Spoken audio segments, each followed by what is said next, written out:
ساعت 8:30 صبح 5 اپریل 2012 در فرودگاه استانبول به خورناس یک اتفاق خلق شده. نه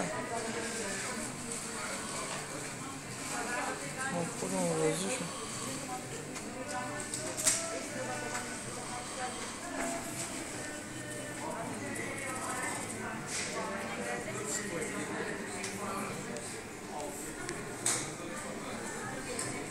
عافیت هم